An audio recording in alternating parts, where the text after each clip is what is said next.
If you don't know how to treat pimples, this video will help you.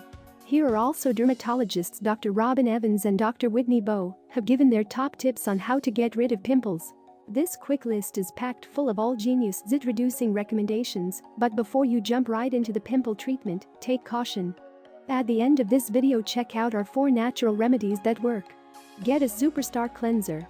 Granted, breakouts are mostly outside of your control, but getting a really good cleanser can keep your skin in shape so that you can live your best life. Cortisone injections. There is an almost immediate fix, and that's an injection with a dilute strength of cortisone done by your dermatologist, says Dr. Robin Evans, a dermatologist at SoCo Dermatology in Connecticut. Hydrocortisone cream. Just don't use it on the reg, because using too much hydrocortisone can thin the skin and lead to more acne breakouts. Spot treatments. Spot treatments can definitely be effective. They help to reduce inflammation and dry up the pimple, says Dr. Evans. Crushed aspirin. Sounds weird, I know, but this can actually help. Crushed aspirin is anti-inflammatory, Dr. Evans says. Tea tree oil.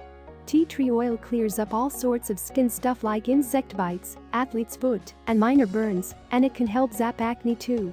Skip the toothpaste. Toothpastes may contain ingredients and fragrances that can irritate and damage the skin, Dr. Bowe says. Keep your hands off.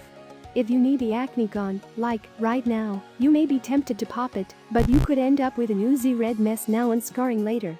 Picking will make any pimple take longer to heal, Dr. Evans says. Before applying any product to get rid of your acne or pimple, talk to a dermatologist about finding a skincare regimen that works for you. Do you have any recipes of your own? Share them in the comment section below.